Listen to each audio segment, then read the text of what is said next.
ప్రభు వల్ల మన మధ్య ఉన్నది. परमेश्वरचा मेज आपल्यामध्ये आहे. परमेश्वर का मेज हमारे बीच में है।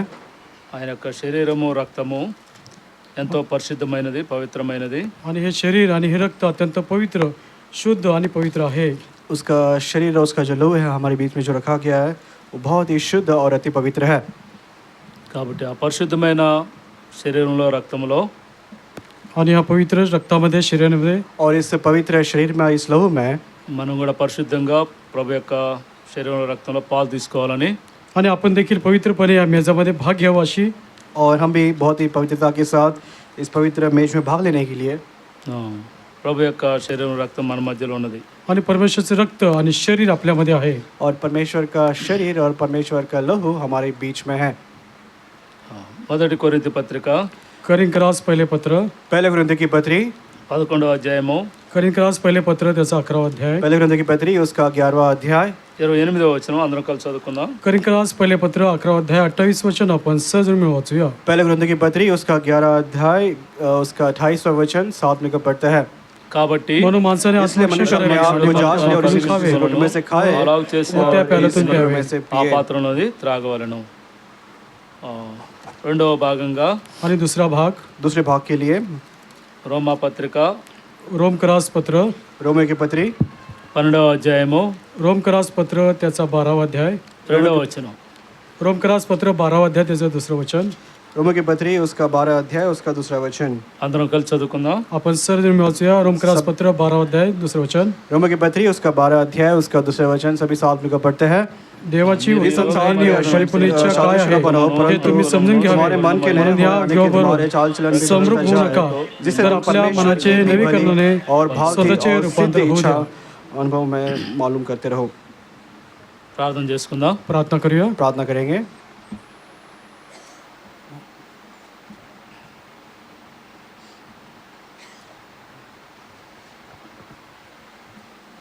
మహాపరిశుద్ధుడా, ప్రేమల తండ్రి, జీవంగల మా యేసయ్య నీ కొందనాలు, స్తోత్రాలు.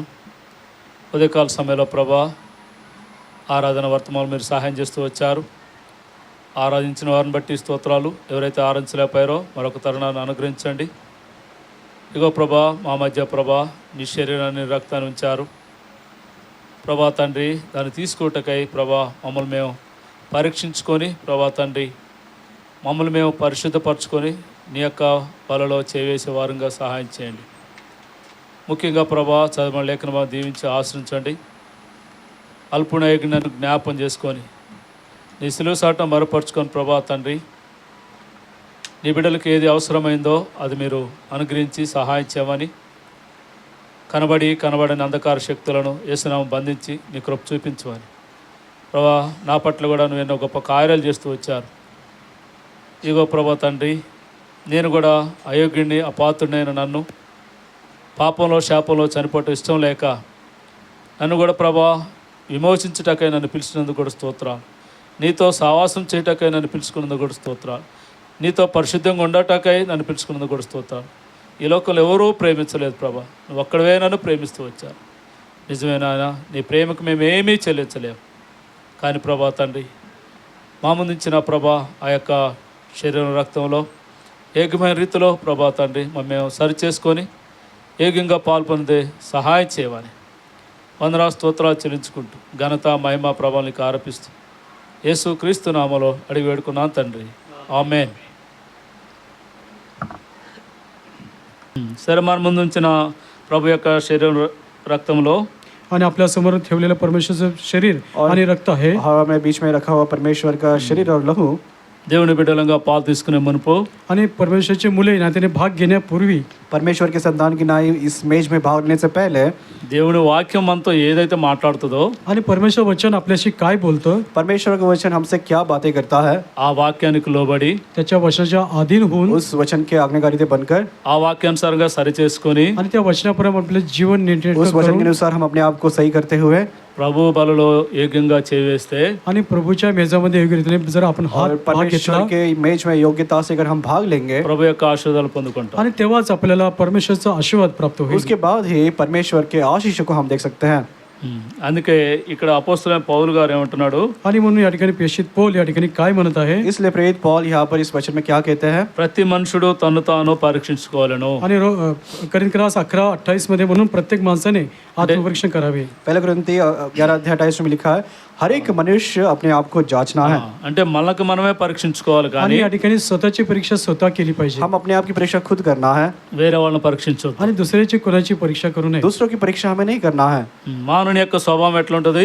आणि मानव याने आपला स्वभाव कसा असतो. लेकिन मनुष्य का स्वभाव मानव के रूप में कैसा होता है?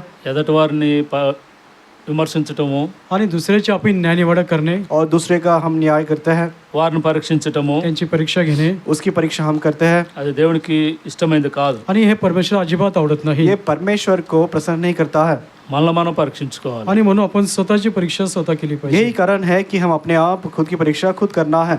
సరే, ప్రభు యొక్క శరీరంలో రక్తంలో పాలు తీసుకునే ముందు परमेश्वरच्या शरीरामध्ये आणि रक्तामध्ये भाग घेण्यापूर्वी परमेश्वर के शरीर में और लहू में भाग लेने से पहले రెండవ భాగంగా చదువుకున్న రోమా పత్రిక दुसरा जो भाग वाचला रोमकरास पत्र दूसरा भाग जो हमने पढ़ा है 12वा अध्याय, रोम की पत्री 12 अध्याय రెండవ వచ్చిన మనం చదువుకుందాం. रोमकरास पत्र 12:2 वचन आपण वाचूया. और रोम की पत्री 12 अध्याय उसको दूसरा वचन पढ़ते हैं.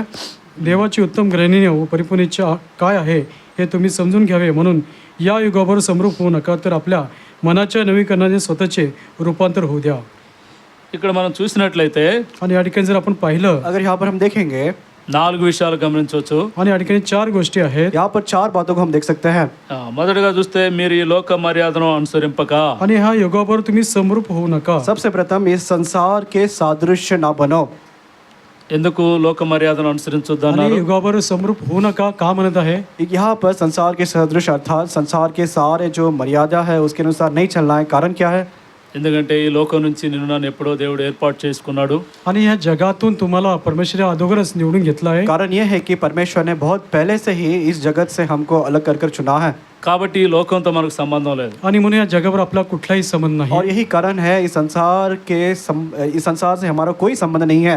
ఎట్లా అంటారా? आणि हे कसं असेल? और ये बात कैसे हो सकता है अगर आप पूछेगा तो? అనవచ్చు, మేము ఈ లోకంలోనే జీవిస్తున్నాం కదా. आम्ही या जगात जीवन जगतो, आमचा संबंध नाही असं तुम्ही कसं म्हणू आप शकता? कह सकते हैं कि हम तो इस संसार में ही है, तो संसार के साथ ये संबंध कैसे नहीं हो सकता है? ఎట్లా లోకంతో సంబంధం లేకుండా आणि జీవించాలంటారు? कशा प्रकारे जगावर आपला संबंध न ठेवता आपण जीवन कसं जगलं और ये पाहिजे? संसार में रहते हुए संसार के साथ संबंध न बनाते हुए हम कैसे रह सकते हैं? ఇక్కడ రాయబడిన మాట ఏంటంటే మీరు ఈ లోక మర్యాదను అనుసరింపక. आणि या ठिकाणी वचन आहे, या युगावर समरूप होऊ नका. यहाँ पर हिंदी में पहले भाग में लिखा है, इस संसार के सादृश्य ना बनो. ఎందుకంటే ఈ లోకంలో ఎన్నో ఉన్నాయి. आणि ह्या जगामध्ये पुष्कळ गोष्टी आहेत. ये संसार में बहुत सारी बातें हैं. కాబట్టి ఈ లోకంలో అన్ని మనం అనుసరించినట్లయితే आणि जगातील सर्व गोष्टी जर आपण समरूप झालो अगर तर इस संसार में जितने सारे बातें हैं अगर उसका अनुकरण अगर हम करते जाएंगे, దేవుని యొక్క ప్రేమ మనలో ఉండదు. आणि परमेश्वरची प्रीती आपल्या ठाई नसणार. ऐसे करने से परमेश्वर का जो प्रेम है हम में नहीं रहेगा. చూడండి, యోహాను రాసిన మొదటి పత్రిక पहा यवनाचे पहिले पत्र, देखिएगा पहला यूहन्ना की पत्री, 2వ అధ్యాయము यवनाचे पहिले पत्र 2रा अध्याय पहला यूहन्ना की पत्री उसका दूसरा अध्याय, 15వ వచనంలో మనం చూస్తే आणि 15 वचन जर पाहिलं, यवनाचे पहिले पत्र 2रा अध्याय 15 वचन, पहला यूहन्ना की पत्री उसका दूसरा अध्याय उसका 15 वचन अगर देखेंगे, ఈ లోకమునైనను ఈ లోకమునైనను లోకంలో ఉన్న వాటినైనను ఆ, ప్రేమింపకుడి. ప్రేమింపకుడి. ఎవడైనను లోకమును ప్రేమించిన ఎడల ఆ, తండ్రి ప్రేమ వానిలో ఉండదు. లోకాన్ని మనం ప్రేమిస్తే आणि जगावर जर आपण प्रेम केलं अगर इस संसार से अगर हम प्रेम करेंगे, ఏముండదట? आणि काय नसणार क्या आपल्या लिखा ठाई? है यहाँ पर? తండ్రి ప్రేమ आणि या ठिकाणी पित्याची प्रीती और पिता का जो प्रेम है మనలో ఉండదు. आणि आपल्या ठाई नसणार आहे. हम में नहीं रहेगा. ఆరాధన వర్తమానం మనం చూస్తూ వచ్చాము. आणि आराधनेच्या संदेशामध्ये आपण पाहिलं आहे, आराधना के संदेश में हमने देखा है దేవుడు నిన్ను నన్ను ఈ లోకం నుంచి పిలుస్తూ వచ్చాడు. आणि परमेश्वर तुम्हाला जगातून तुम्हाला बोलवलं आहे. परमेश्वर ने आपको मुझको इस संसार से उसने चुना है. పాపం నుండి శాపం నుండి వేర్పరుస్తూ आणि వచ్చాడు. पापापासून शापापासून वेगळं असं केलं आहे. और पाप और श्राप से उसने हमको अलग किया है. కాబట్టి మరలా మనం పాపంలోకి వెళ్తే आणि पुन्हा जर आपण पुन्हा त्या पापामध्ये जर गेलो, ये सब होने के बाद फिर दोबारा अगर हम उस पाप में अगर चले जाएंगे, ఈ లోకాన్ని మనం అనుసరించినట్లే. आणि त्यामुळे आपण या जगावर आपण समरूप होऊ शकतो. और ये साबित होता है कि हम ये संसार की रीति से हम चल रहे हैं. అప్పుడు తండ్రి ప్రేమ మనలో ఉండదు. आणि तेव्हा पित्याची प्रीती आपल्या ठाई नसणार. और उस समय पिता का जो प्रेम है वो प्रेम हमें नहीं रहेगा. కాబట్టి ఈ లోక మర్యాదను అనుసరించొద్దని అక్కడ హెచ్చరిక. आणि म्हणून आपल्याला याचा बोध इशारा आहे की जगाबरोबर समरूप होऊ नका. और यही कारण यहाँ पर वचन में लिखा है, संसार के सादृश अर्थात संसार के कोई भी मर्यादा का अनुग्रहण हमें नहीं करना है. ఆ, ఈ లోక మర్యాదలు ఎప్పుడు అనుసరిస్తామంటే आणि जगाबरोबर आपण केव्हा समरूप होतो? और ये संसार के जो सारे रीति रिवाज है उसमें कब हम मिल जाते हैं. ముఖ్యంగా విశ్వాస యొక్క కుటుంబాల్లో आणि प्रामुख्याने विश्वासी कुटुंबामध्ये और मुख्य रूप से जो विश्वास कहलाता है परिवार. ఒకటి మ్యారేజీ, आणि एक लग्नाच्या वेळेस एक होता है कि जब विवाह का समय आता है. ఇంకోటి ఏమైనా ఫంక్షన్లు వచ్చినప్పుడు आणि कुठलाही समारंभ असेल त्यावेळेस अगर कोई दूसरा कार्यक्रम फंक्शन उनके घर पर होगा, అప్పుడు కనిపిస్తాయి. आणि त्यावेळेस आपल्याला दिसून येईल. हाँ उस समय ये संसार के संबंधित जो सादृश रीति रिवाज है ये दोनों संदर्भ में दिखाई देता है. తర్వాత ఎవరైనా మరణించినప్పుడు, आणि एखाद्या व्यक्तीचा मृत्यू झाला म्हणजे या फिर घर में किसी का निधन होता है. కొన్ని గ్రామాలలో ఎట్లుంటుందంటే आणि काही गावामध्ये कसं असतं और कुछ कुछ गाँवों में कैसे होता है.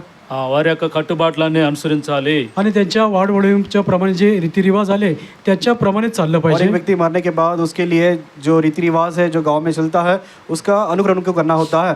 లేదంటే ఆ యొక్క కులంలో ఉన్నవారు మేము రాము అని చెప్తారు. आणि त्यावेळेस तेथील असलेले लोक आम्ही येणार नाही असं म्हणतील. और उसमें जो गांव है उसमें जो जाति के लोग हैं वो क्या करते हैं, हमारे जाति कुल में आपको नहीं आना है. అందుకు మనం ఏం చేస్తాం? आणि त्यावेळेस आपण काय करतो? సరేలే కానివ్వండి, आणि होऊन द्या तुमच्या मनाप्रमाणे. और ये सारे बातें हमारे सामने आता है तो हम क्या कहते हैं, ठीक है ये कार्यक्रम आप करवा दो. అందుకే ఈ లోక మర్యాదలు ఏటిని మనము అనుసరించకూడదు. आणि म्हणून या जगाच्या समरूप होऊ नये. और यही कारण है ये संसार के सादृश अर्थात रीति रिवाज हमको उसका अनुकरण नहीं करना है. చూడండి గలతీ పత్రిక आणि गलतीकरास पत्र, देखिए गलतियों की पत्री మొదటి అధ్యాయం 4వ వచనంలో गलतीकरास पत्र पहिला अध्याय 4 वचन. गलतियों की पत्री उसका पहला अध्याय उसका 4वां वचन. మన తండ్రి అయిన దేవుని చిత్త ప్రకారము క్రీస్తు మనలను ప్రస్తుతపు దుష్టకాలంలో నుండి విమోచింపవలనని మన పాపముల నిమిత్తము తన్ను తాను అప్పగించుకొనెను. आपल्या देवपिताच्या इच्छेप्रमाणे आपल्या सांप्रदायाच्या दुष्ट युगापासून सोडवाय म्हणून प्रभू येशू ख्रिस्ताने तुमच्या आमच्या पापाबद्दल स्वतःला दिले. गलतियों की पत्री पहला अध्याय 4 वचन. उसी ने अपने आप को हमारे पापों के लिए दे दिया ताकि हमारे परमेश्वर और पिता की इच्छा के अनुसार हमें इस वर्तमान बुरे संसार से छुड़ाए. ఆల్రెడీ దుష్టకాలం నుంచి నిన్ను నన్ను విమోచిస్తూ వచ్చాడు. आणि हे दुष्ट जगापासून आपल्याला सोडलेलं आहे. और पहले से ही परमेश्वर ने इस दुष्ट संसार से हमको छुड़ाया है. ఈ దుష్టకాలంతో మనకు ఇంకా సంబంధం ఏమీ आणि दुष्ट जगाबरोबर अब तक आपला काही संबंध नाही. और इसलिए ये दुष्ट जो संसार है उससे अब हमारा कोई भी संबंध नहीं है. చూడండి, కొంతమంది విశ్వాసులు आणि काही विश्वासी पहा, कुछ विश्वासी होते हैं. ప్రయాణం అయ్యారనుకోండి, आणि समजा प्रवासाला निघाले आहे अगर किसी यात्रा के लिए वो जा रहे हैं, పిల్లి ఎదురొస్తే ఏం చేస్తారు? आणि समजा मांजर आडवी गेली तर अगर क्या बिल्ली काय बिल्ली करतात? उनका रास्ता काट दिया तो क्या करते हैं. పిల్లి ఎదురొస్తే ఏమైంది? आणि मांजर जर अडवालं तर काय होतं? अगर हम जा रहे हैं कहीं निकल रहे हैं, अगर बिल्ली रास्ता काटा तो हम क्या करते हैं. ఏదో అపాయం జరిగిద్దేమో, आणि काहीतरी आपलं नुकसान होणार आहे, काहीतरी आपल्याला वाईट पाहावं लागणार हम आहे. सोचते हैं कि अरे कुछ विपत्ति हमारे हम कुछ आगे जाकर विपत्ति हो जाएगा ఏమైనా నష్టం జరిగిద్దేమో. आणि काहीतरी नुकसान होणार आहे. या फिर कुछ नुकसान हो जाएगा. ఆ విధంగా పిల్లి పోయిన తర్వాత आणि जेव्हा मांजर पुढे गेल्यानंतर वो बिल्ली निकलने के बाद అప్పుడు మనం బయటకు వస్తాం. आणि तेव्हा आपण तिथून पुढे जातो. फिर हम दोबारा बाहर निकल कर जाते हैं. కొంతమంది విధవరాలు ఎదురైతే आणि समजा एखादी विधवा आपल्या समोर आली, अगर कुछ लोग होते हैं जब निकलते हैं अगर कोई विधवा बहन सामने दिखाई देती है మన ప్రయాణాన్ని ఆపేసుకుంటాం. आणि त्या ठिकाणी आपला प्रवास थांबवतो आणि माघारी येतो. तब क्या करते हैं, हमारे यात्रा को रुका देते हैं, हम पीछे आ जाते हैं. ఎవరైనా జలుబు చేసి తుమ్మారనుకోండి, आणि कोणाला सर्दी झाली समजा त्याने शिंकलं, తుమ్మారు కాబట్టి అదొక అపశకనం. अगर किसी को जो है सर्दी होता है, अगर वो छींकते हैं तो जब यात्रा कर रहे हैं जब छींकेंगे तो वो भी अपशकुन जैसा वो आणि लोग तो सोचते हैं. बी शिंकलं तर ते देखील शकून मानलं जातं. ఇవన్నీ చేసేది ఎవరు? आणि हे सर्व कोण करतात? अब ये सारी जैसा बातें रो- कौन करते हैं, कोण करतात? ఎవరు చేస్తారు? कोण करतात? कौन करता है ये सारे चपाले, बातों का अनुकरण कौन सांगाओ. करता है, बताना है. हे कोण करतं सांगावं? ఎవరు చేస్తారు చెప్పండి? कोण करतं? లోకంలో ఉన్నవాళ్ళు. आणि जगातील लोक असं करतात. ये सारे जो बातें कही गई है ये सारे ये संसार के जो लोग हैं वो अनुकरण करते हैं. దేవుడు మనల్ని ఏం చేశాడు మరి? आणि आपल्याला परमेश्वरने काय केलं आहे? लेकिन परमेश्वर ने हमको क्या किया है, ఏం చేశాడు? काय क्या केलं किया आहे? है. ఇందాక చదువు, లోకం నుండి మనల్ని విమోచించాడు. आणि जगापासून आपली सुटका केली आहे. परमेश्वर ने हमें इस संसार से छुड़ाया है. అలాంటప్పుడు లోకంతో మనకేముంది? आणि त्यामुळे जगावर आपलं काय संबंध अब आहे का? छुड़ाने के बाद ये संसार से हमारा क्या संबंध है.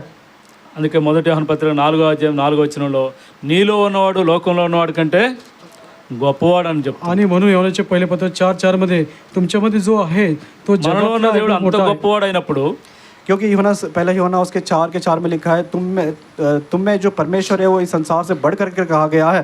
ఇలాంటి వాటికి ఎందుకు భయపడాలి? आणि आपल्यामध्ये जो मोठा आहे तर अशा गोष्टी आपण का तो घाबरलो ऐसी पाहिजे? छोटी छोटी बातों के लिए हम क्यों डरना है? అందుకే आणि म्हणून और इसलिए లోక మర్యాదలు అనుసరించక म्हणून जगाबरोबर समरूप होऊ नका. और इसलिए संसार के सादृश न बनना है।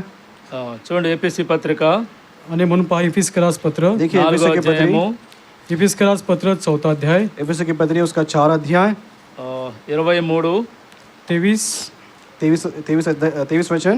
మీ చిత్తవృత్తి యందు ఆ, నూతన పరచబడిన వారై ఉమ్, నీతియు యథార్థమైన భక్తి గలవారై భక్తి గలవారై దేవుని పోలిక సృష్టింపబడిన ఆ, నవీన స్వభావంను ధరించుకొనవలెను. దేవుని యొక్క పోలికగా సృష్టింపబడిన నీవు నేను ఎలాంటి స్వభావం కలిగి ఉండాలి? आणि परमेश्वराच्या स्वरूपात आपण बनवलो आहात म्हणून आपण काय धारण केलं पाहिजे? और परमेश्वर के अनुसार के रूप में हम बनाए गए हैं तो हमारा जो स्वभाव है कैसा होना चाहिए ఎలాంటి స్వభావం అట? आणि कशा धारण केलं पाहिजे और मनुष्य? कौन सा स्वभाव मनुष्य धारण करना है నవీన స్వభావం. आणि या ठिकाणी नवीन नवा मनुष्य धारण करावा और नया स्वरूप नया मनुष्य को धारण करना है। అంటే న్యూ లైఫ్. आणि या ठिकाणी नवीन जीवन और यहाँ पर नया जीवन అంటే ఈ లోకంలో ఉన్నప్పుడు ఎలా ఉన్నామో అలా కాకుండా ఇప్పుడు ఏం చేయాలా? కొత్తదైన జీవితాన్ని మనము ప్రారంభించాలి. आणि जगामध्ये राहत असताना कसं जीवन होतं असं नाही तर एक नवीन जीवन परमेश्वरमध्ये आल्यानंतर नवीन जीवन आपल्या ठाई असलं अब पाहिजे. जग में आप पहले कैसे थे वैसे जीवन न बिताते हुए परमेश्वर में जब आए हैं स्वरूप में तो ये नए जीवन को आपको करना उसका अनुकरण करना है।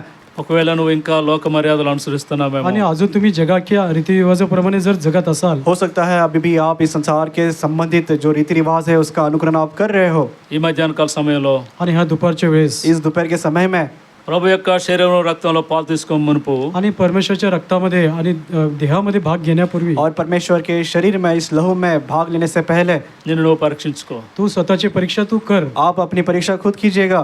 ప్రభువుని అడుగు, आणि परमेश्वर तू विचार, परमेश्वर से आप मांगिएगा, ప్రభా నన్ను క్షమించు, हे परमेश्वरा तू माझी क्षमा कर. परमेश्वर मुझे आप क्षमा कीजिए। నేను నాకు తెలుసో తెలియక मला न जानता मी मैं जाने अनजाने में అనేక సార్లు లోక మర్యాదలు అనుసరిస్తూ आणि पुष्कळ वेळा मी जगाशी समरूप झालो आहे और बहुत सारे समय इस संसार के सादृश्य रीति रिवाजों को अनुकरण करते हुए నీ ఆజ్ఞలు పాటించక तुझ्या आज्ञाचं पालन केलं तेरे नाही आज्ञाओं का पालन ना करते हुए నేను జీవిస్తూ వచ్చాను आणि ప్రభా. मी जीवन जगत आलो हे और इस प्रभू. प्रकार के जीवन को मैं बिताते आया हूँ। ఎన్నో నష్టాలు వచ్చినప్పటికీ आणि पुष्कळ नुकसान सोसल्यानंतर और देखील कितने नुकसान आने के बाद भी తెలుసుకోలేకపోయాను. तरी देखील मी त्याची जाणीव मला झाली नाही. इस बातों को मैं ठीक से जान नहीं पाया। నన్ను క్షమించు. माझी तू क्षमा कर. परमेश्वर मुझे आप क्षमा कीजिए। ఈ దినము నుంచి आणि आजच्या दिवसापासून आज के दिन से ప్రభా నీకు లోబడతాను. मी तुझ्या आज्ञाचं पालन मी करेन. परमेश्वर मैं आपके अधीन में रहूंगा। ఈ లోక మర్యాదలు నేను ఎప్పటికీ అనుసరించాను आणि ప్రభా. जगाच्या रीतिरिवाजांपैकी कधी मी त्याचं अनुकरण करणार नाही. और अब से आगे ये संसार के सादृश्य के रीति रिवाज में उसका अनुकरण नहीं करूंगा। నీ కొరకు యథార్థంగా జీవిస్తాను. आणि तुझ्यासाठी मी सात्विकपणे जीवन जगेल. और तेरे लिए बहुत ही खराई के जीवन को मैं जीऊंगा। ఎవరైతే ఆ విధంగా తీర్మానం చేసుకుంటారో आणि कोणी अशा प्रकारचा निर्णय आज घेईल और जो कोई इस प्रकार के निर्णय को आज के दिन लेते हैं ఆ విధంగా దేవుడు వారిని జ్ఞాపం చేసుకుంటాడు. आणि त्यावेळेस परमेश्वर यांचं स्मरण तो करेल. और इस रीति से परमेश्वर उन सभी को स्मरण करेगा। మనం అనుకుంటే ఒక్కోసారి చిన్న చిన్న పొరపాట్లే కదా, आणि आपण विचार करतो छोटी छोटी चूक आहे. बहुत से बार हम सोचते हैं कि ये सारे जो बातें कर रहे हैं ये बहुत छोटे छोटे गलतियां हैं। చిన్న చిన్న పొరపాటు వల్లే ఎంతో పెద్ద నష్టం కొని తెచ్చుకుంటున్నాం. आणि छोटे छोटे चूक केल्यामुळे मोठं नुकसान आपल्याला भोगावं लागतं. लेकिन छोटे छोटे गलती करने के द्वारा ही हम बहुत बड़े नुकसान को लेकर आते हैं। కాబట్టి आणि म्हणून इसलिए బైబిల్ గ్రంథంలో చాలా మంది వ్యక్తులు ఆ విధంగా చిన్న చిన్న పొరపాట్ల వల్ల आणि पवित्र शास्त्रामध्ये पुष्कळ जणांनी छोटे छोटे चूक केल्यामुळे और पवित्र बाइबल में जो है इस प्रकार के छोटे छोटे गलती करने के द्वारा ఎంతో నష్టపోతూ వచ్చారు. आणि त्याच्यामुळे पुष्कळ नुकसान त्यांना सोसावं ये लागलं आहे. गलतियों के द्वारा बहुत नुकसान उन्होंने उठाया है। సమయాలు మొదటి గ్రంథంలో మనం చూస్తే समुएल पुस्तक पहिला अध्यायामध्ये पहले समूएल की किताब अगर हम देखेंगे 15వ अध्याయంలో समुएलचं पहिलं पुस्तक 15वा अध्यायामध्ये जर पाहिलं पहले समूएल की किताब उसका 15वां अध्याय में अगर हम देखेंगे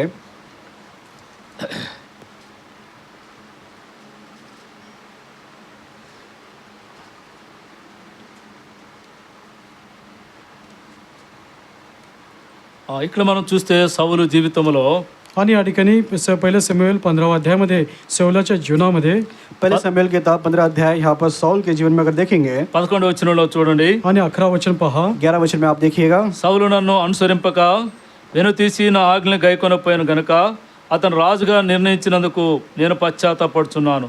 అందుకు సమయంలో కోపావశుడై రాత్రి అంతా యెహోవాకు మొరపెట్టుచుండెను. मी शौलास राजा केले याचा मला पस्ताव होत आहे, कारण मला अनुसरणाचे सोडून देऊन त्याने माझ्या आज्ञा पाळल्या नाहीत. यावरून शमूएलला संताप आला व तो रात्रभर परमेश्वरचा धावा करीत राहिला. मैं शाऊल को राजा बना के पछताया हूँ, क्योंकि उसने मेरे पीछे चलना छोड़ दिया और मेरी आज्ञाओं का पालन नहीं किया. तब शमूएल का क्रोध भड़का और वो रात भर यहोवा की दुआई देता रहा.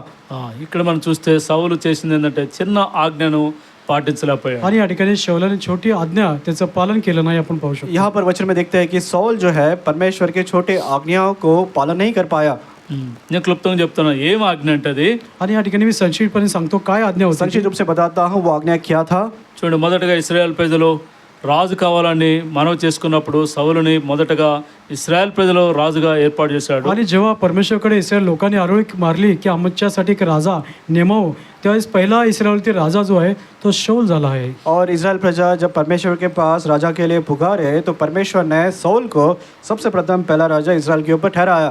అలాంటి వ్యక్తి 40 సంవత్సరాలు పరిపాలన చేసిన తర్వాత आणि असा जो व्यक्ती जो 40 वर्ष त्यांनी सौलाने राज्य केलं, ऐसा व्यक्ति 40 साल राज्य पर राज करने के बाद హృదయం గర్వించాడు. आणि तो आपल्या मनामध्ये उन्मत्त असा तो झाला. अब ये राजा शाऊल जो है अपने हृदय में घमंड किया.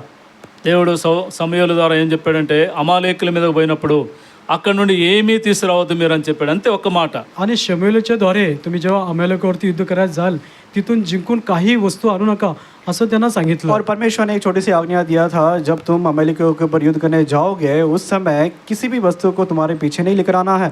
ఎందుకు వాళ్ళు లోకానుసారులు కాబట్టి. आणि कारण ते जगिक राठीप्रमाणे जीवन जगणारे असे आहेत. कारण क्या है, ये अमालेकी लोग इस संसार के संबंध अपने जीवन को बिताते थे. లోకంలో ఏది ఆశించకుండా మీరు ఊరక వెళ్ళి వారి మీద యుద్ధాన్ని చేసి జయించి రండి అని చెప్పాడు. आणि जगाच्या कुठल्याही गोष्टीवरती आशा ठेवू नका, तुम्ही जाऊन लढाई करा, त्यांच्यावरती जिंकून तुम्ही या, काही आणू नका असं म्हणाला. और अमेरिकी लिखी ये जग को दर्शाते हैं, तो जग के कोई भी बातें अपने पास न रखते हुए केवल तुम जाकर युद्ध कर कर जयवंत होकर तुम्हें आना है कर आज्ञा दिया था. వీళ్ళు ఏం చేశారంటే అక్కడ వాళ్ళని జయించిన తర్వాత అక్కడ ఉన్న ఆవులు గొర్రెలు మేకలు అన్నీ వాళ్ళకి ఇష్టమైన అన్నీ తీసుకొని వచ్చారు. आणि या ठिकाणी त्यांनी लढाईमध्ये विजय झाल्यानंतर त्यांनी तेथील शेरडे मेंढे बकरे बैल हे सर्व प्रकारे त्यांनी आणलं आहे. लेकिन ये लोगों ने वहाँ पर युद्ध करने के बाद, युद्ध जीतने के बाद सारे भेड़ बकरियाँ ऊँट गधे सारे जो है अपने पास लेकर आ गए.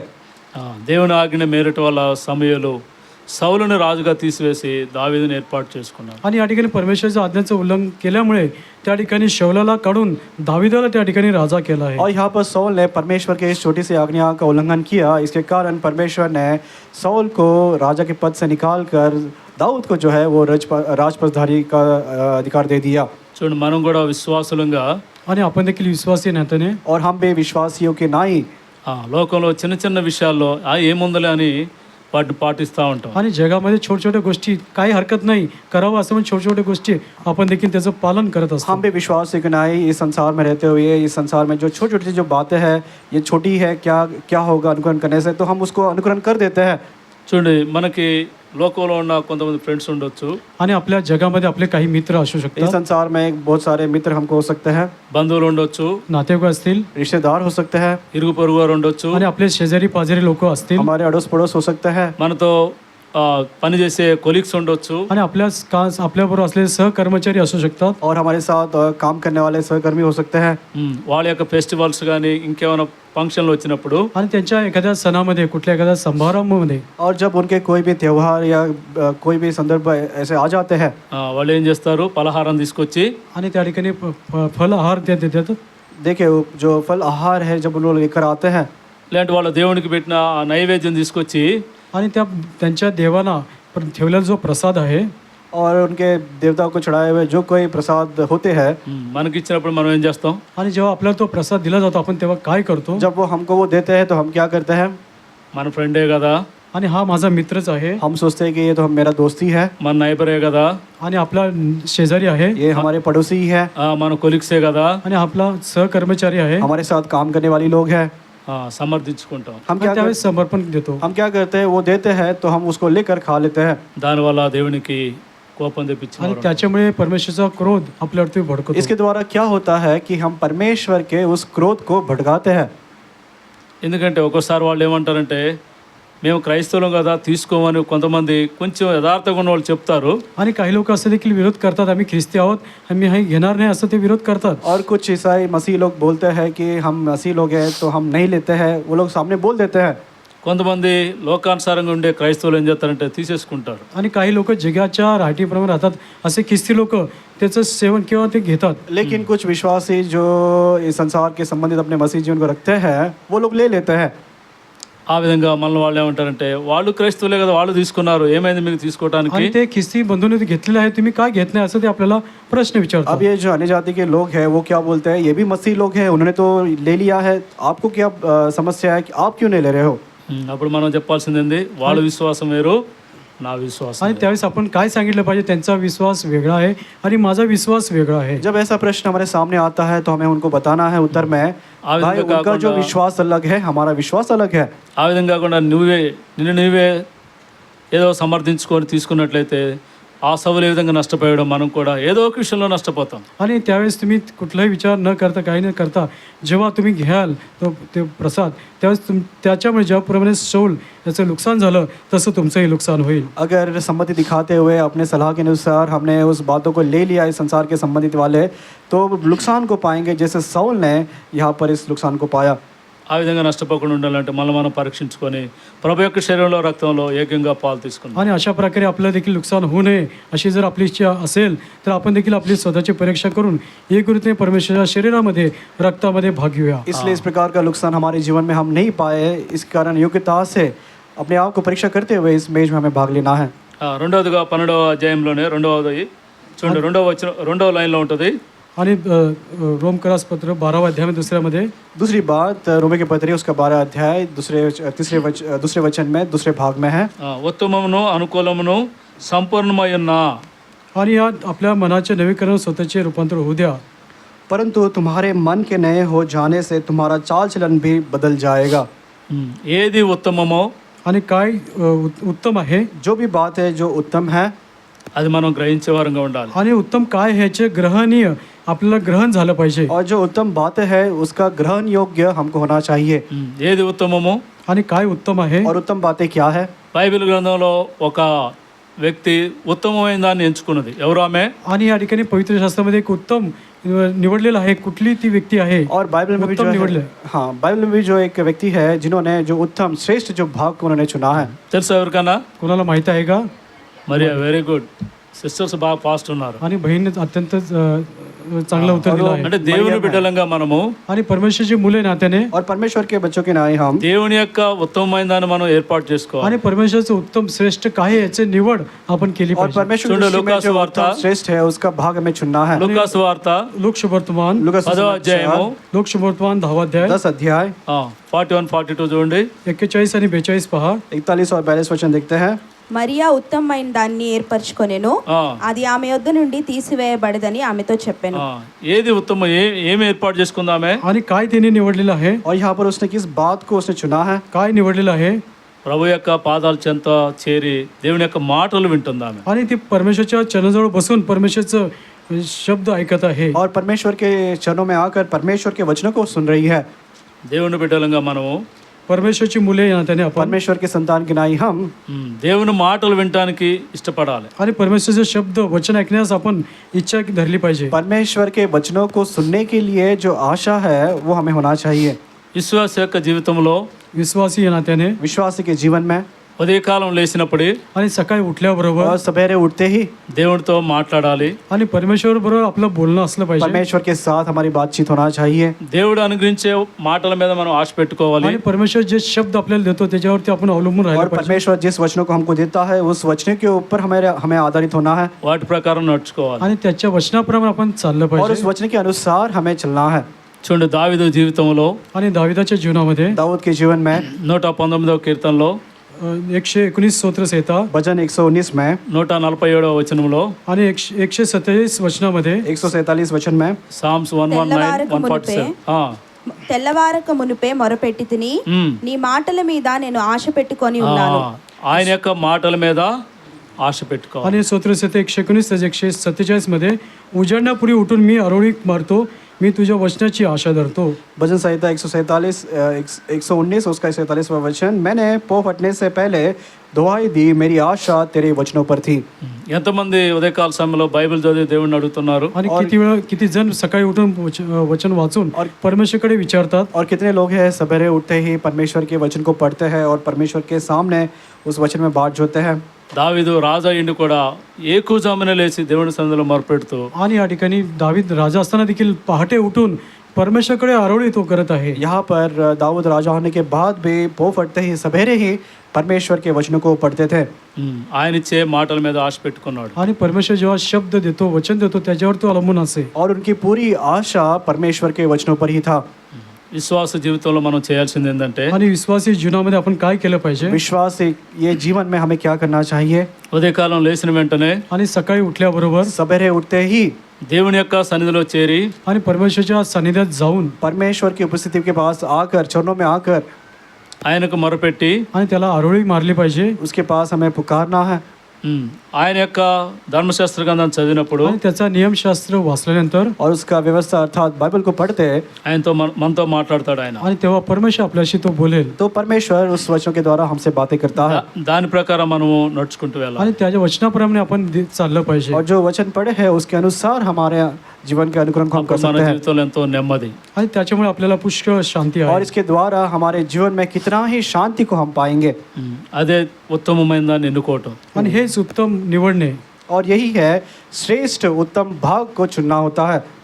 విశ్వాసగా మనము विश्वासी नात्याने और विश्वासी के नाई हम सभी ఉదయకాలం లేవటంతోనే आणि सकाळी उठल्याबरोबर और सवेरे उठते ही వేరు వేరు పనుల మీద ఆడవడిగా వెళ్ళిపోవటం కాదు. आणि पुष्कळ कामावरती आपण घाईघाईने निघून जात असतो. और असं करू नये. दूसरे काम में जो है व्यस्त होकर वहाँ पे निकल जाना, ऐसा नहीं करना है. ఆ విధంగా పోవటం వల్ల నష్టపోతాం. आणि असं केल्यामुळे आपलं नुकसान आहे. और जल्दबाज में अपने कामों में ऐसे निकल जाना, ये करेंगे तो हमारे जीवन में बहुत नुकसान हमको पाएंगे. ఎప్పుడైతే దేవుని సన్నిధిలో మొరపెట్టి ఈ ధర్మశాస్త్ర గ్రంథం చదువుతావో आणि जेव्हा परमेश्वरावर आरोळी मारून जेव्हा हा नियमशास्त्र आपण वाचतो, जब परमेश्वर की उपस्थिति में आकर परमेश्वर के पास प्रार्थना करते हुए इस वचनों का ध्यान मनन जब आप करते हो, దేవుడు నీతో మాట్లాడిన విధంగా నువ్వు వెళ్ళినట్లయితే आणि परमेश्वर तुझ्या बोलण्याप्रमाणे जर तू चाललास और जिस रीति से परमेश्वर इस वचनों के द्वारा बातें करते हैं और आप आगे निकलोगे, దేవుని యొక్క ఆశీర్వాదాలు ఎన్నో పొందుకుంటాం. आणि त्याच्यामुळे परमेश्वरचा आशीर्वाद, पुष्कळ आशीर्वाद तुला मिळेल. इसके द्वारा कितने ही परमेश्वर के आशीषों को आप पा सकते हो. చూడండి జాషువా మనం చూసినట్లయితే आणि यहोशुआला जर पाहिलं तर, మొదటి అధ్యాయంలో यहोशुआ पुस्तक पहिल्या अध्यायामध्ये जर पाहिलं तर, यहोशुआ की किताब उसके पहले अध्याय में अगर यहोशुआ के जीवन को देखेंगे, యోషువ ధర్మశాస్త్ర గ్రంథంలో ఉన్న మాటలు ఏవైతే చదువుతూ వచ్చాడో आणि यहोशुआ त्या नियमशास्त्राच्या सर्व पहिलं नियमशास्त्र वाचत आला. जैसे यहोशुआ ने सारे व्यवस्था को जो उसने पढ़ रखा है వాటి ప్రకారం నడుచుకుంటూ రావటం వల్ల आणि त्याच्या प्रकारे तो चालत आला. और उस व्यवस्था के अनुसार उसने जब अपने चाल चलन को रखा ఎన్నో గొప్ప విజయాలు పొందుకున్నాడు. आणि त्याच्यामुळे अत्यंत विजय त्याने प्राप्त करून और घेतला आहे. बहुत सारे विजय को उसने आगे जाकर पाया है. విశ్వాసగా నీవు నేను కూడా आणि विश्वासी नात्याने तुम्ही आणि मी देखील, और विश्वास की नाई आप और मैं भी, ఉత్తమమైనది ఏంటంటే आणि श्रेष्ठ असं काय आहे, उत्तम श्रेष्ठ भाग क्या है?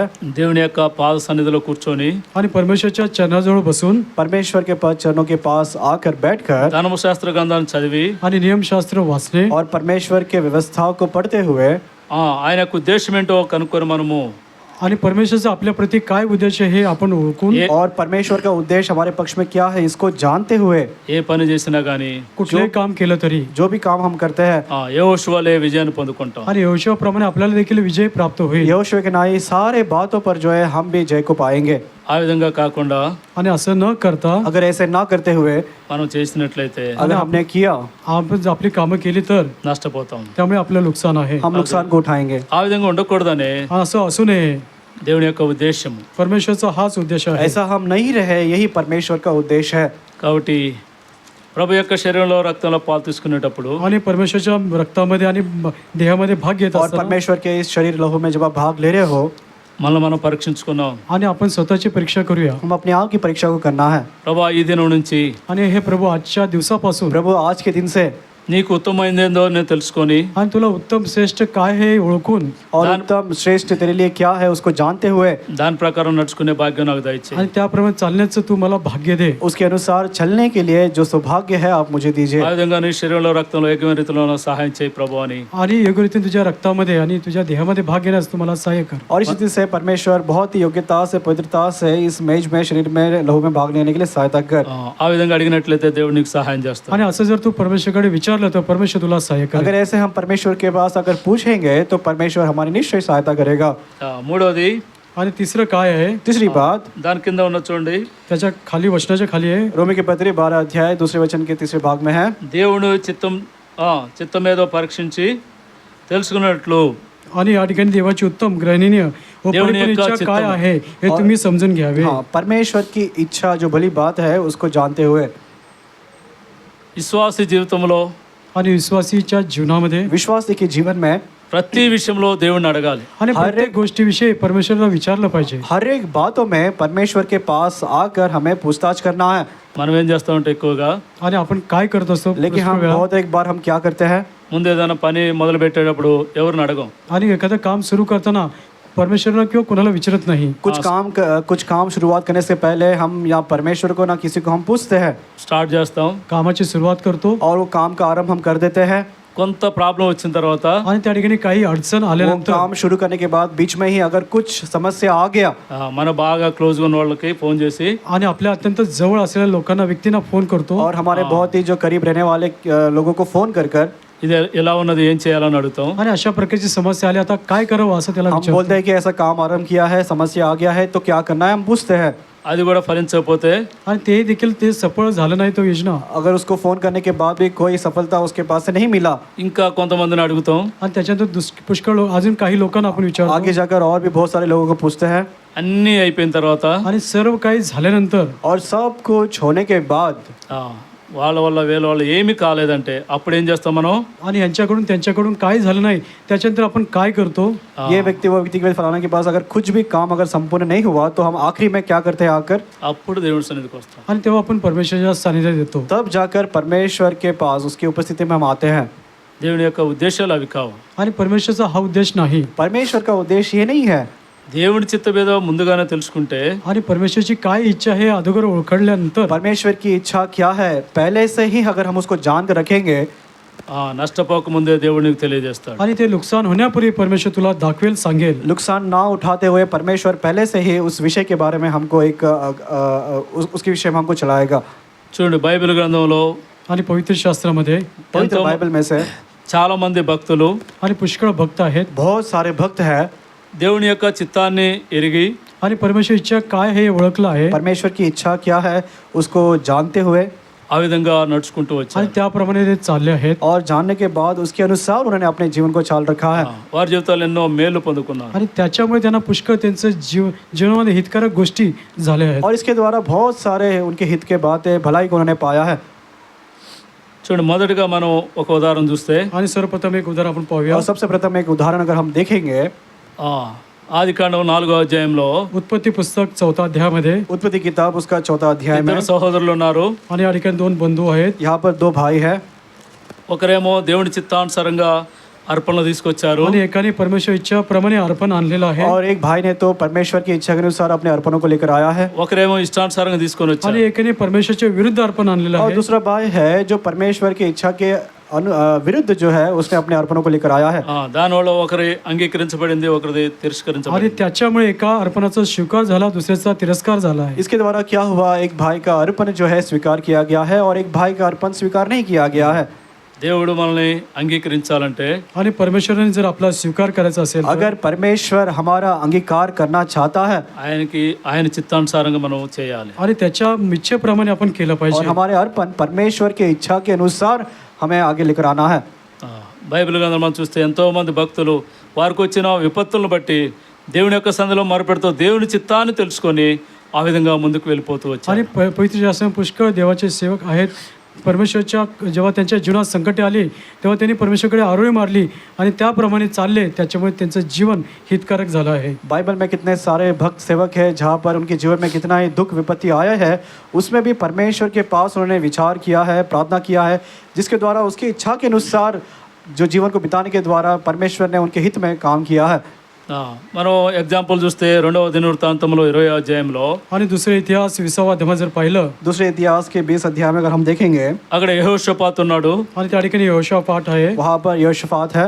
తన మీదకి ఒకేసారి 4 వైపుల నుంచి శత్రువులు వచ్చినప్పుడు తాను ఏమాత్రమో భయపడక దేవుని యొక్క సన్నిధిలో దేవుని చిత్తమేదో అడిగి తెలుసుకుంటూ వచ్చాడు. आणि चारही बाजूने जेव्हा शत्रूचा हल्ला होत आला तेव्हा तो न घाबरता परमेश्वरकडे विचार केली आहे की परमेश्वरची काय इच्छा आहे. और चारों तरफ से जब शत्रु उसको घेर लिए थे, उस समय न घबराते हुए जब उस समय में परमेश्वर के पास आकर परमेश्वर से दुआई जब उसने दिया, మరి ఆయన కష్టపడకుండానే వారిపైన యుద్ధం చేయకుండానే సులువుగా దేవుడే వారికి విజయాన్ని అనుగ్రహిస్తూ వచ్చాడు. आणि त्यांच्यावरती लढाई न करता त्याच्यामुळे कुठले कष्ट न घेता सहजरित्या त्यांच्यावरती विजय तो प्राप्त झाला इसके आहे. द्वारा बिना लड़ाई करते हुए परमेश्वर ने उन सबों पर जो है वहाँ पर विजय दिया है. కాబట్టి దేవుని యొక్క చిత్తానుసారంగా మనం నడుచుకుంటే आणि परमेश्वर इच्छेप्रमाणे जर आपण चाललो, परमेश्वर की इच्छा के अगर हम चलेंगे, దేవుడు ఎన్నో గొప్ప మేలు చేస్తాడు. आणि तेव्हा आपलं क्षेम कुशल करणारा परमेश्वर आहे. और परमेश्वर हमारे जीवन में कितने भले काम को करता है.